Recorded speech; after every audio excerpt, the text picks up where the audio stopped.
Assalamu alaikum rahmatullahi wa barakatuh. Hope you're doing well. So, as you know, I'm a member of the NRA, the National Rifle Association.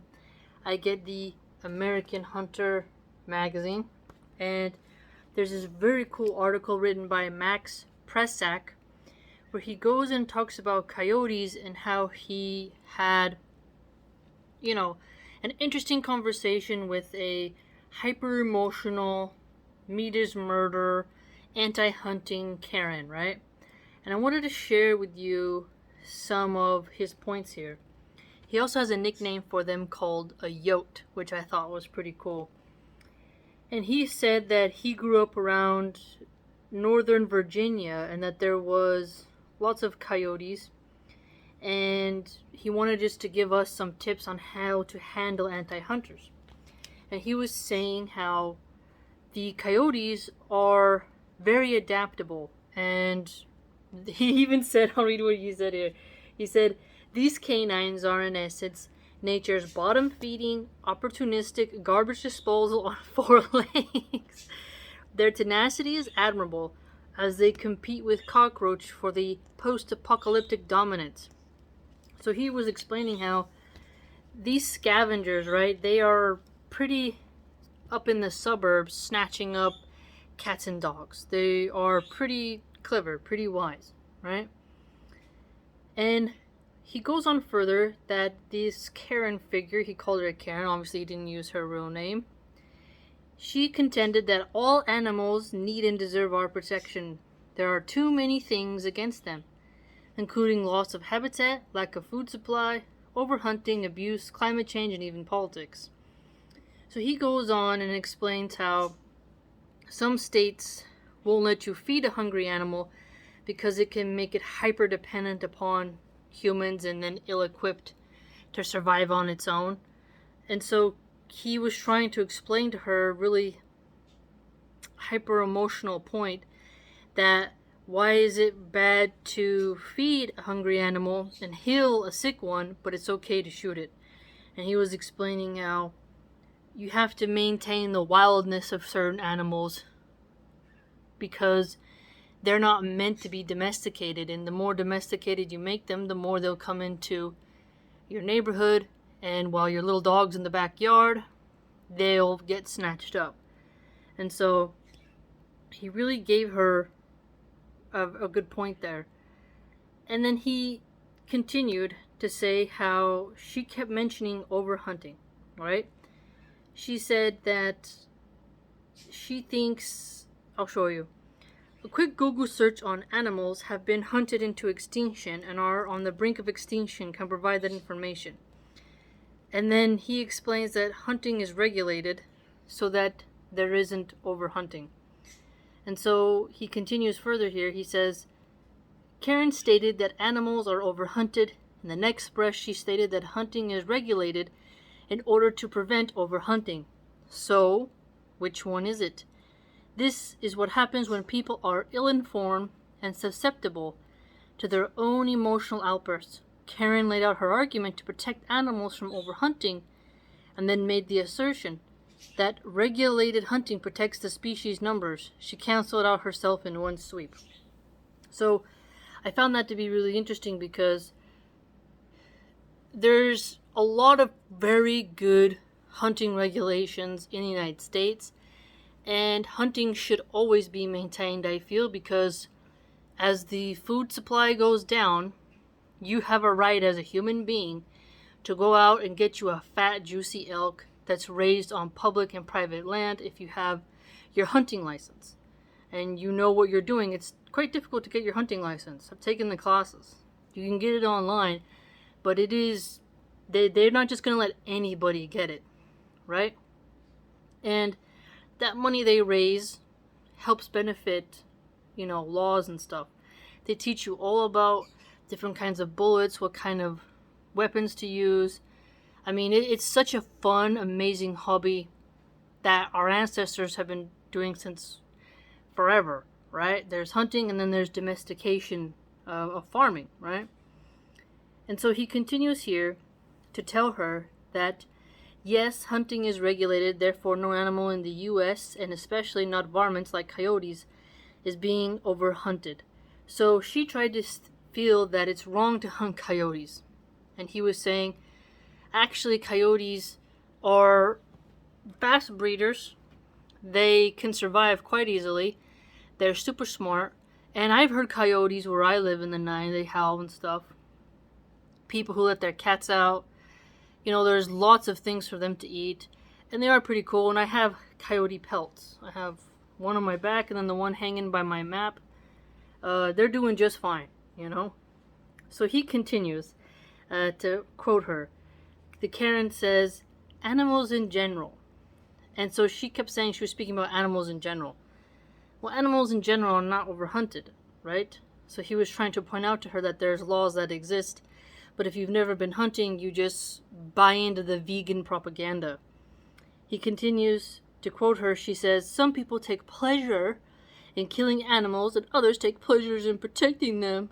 I will never see them as a target, vermin, or nuisance. To me, they are precious, worthy of life, and certainly worth defending. If that's too much feelings for you, that's okay. We can disagree. And then he has this funny quote at the end. He's a good writer.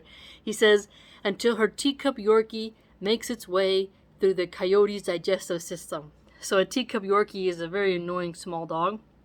So he's pointing out that these vegan city ladies, they want to protect coyotes, but as soon as a coyote snatches up their dog, leaves part of its head on their lawn, they're not going to be like, oh, there's too many. Like, you have to regulate it, Coyotes don't bite you like a wild pit bull.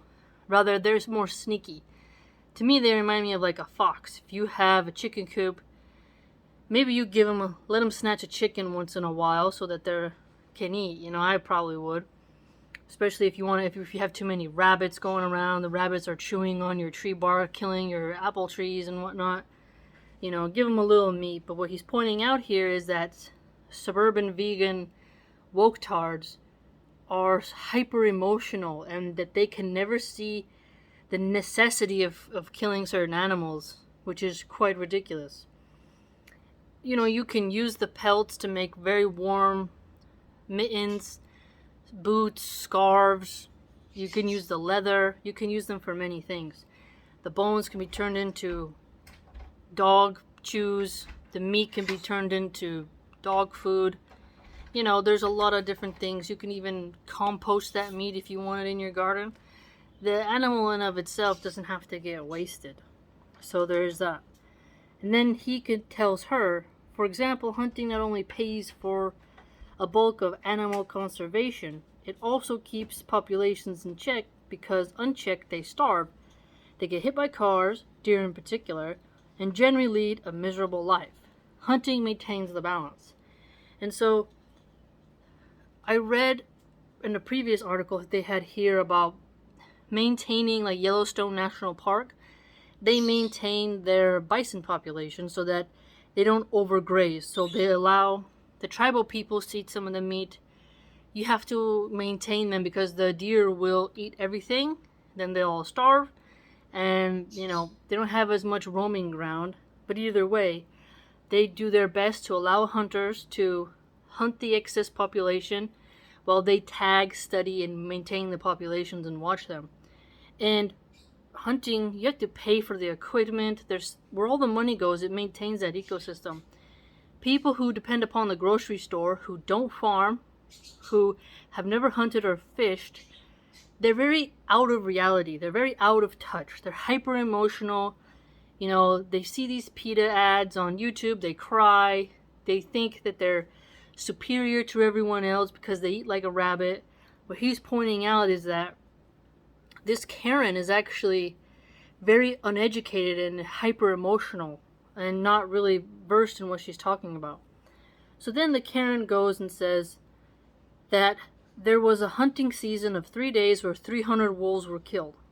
And what he mentions is that 3 days are not really a shocker because seasonal hunts are very short, and that when too many wolves were reintroduced to the wild, it caused some serious problems, and that she shouldn't have a, quote, he says, Disney-esque emotional drivel. And so I found this quite interesting because he's trying to educate her because it's really hard to talk to these fanatics. And there's even really weird feminized men who will get mad at me having a fox pelt or something. And it's like, these animals will die, either naturally or unnaturally. You should keep the pelt. And people who never lived in the snow, people who think Macy's and all these stores will always exist, they're very out of the loop. So these vegans will buy slave-made plastic fiber coats that cause pollution in the oceans and cause those fibers to get into fish meat and choke whales and don't biodegrade. They will think they're better because they buy from that. You know, those crappy products don't biodegrade, made by slave labor. But if you use a natural pelt, you're somehow the monster. And I find this quite contradictory. It doesn't really make sense ethically.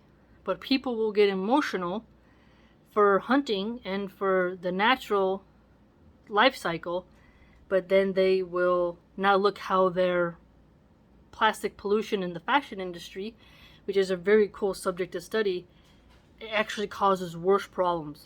You know, hair going back into the soil is not a big deal, and the animal has no need of its pelt once it's perished.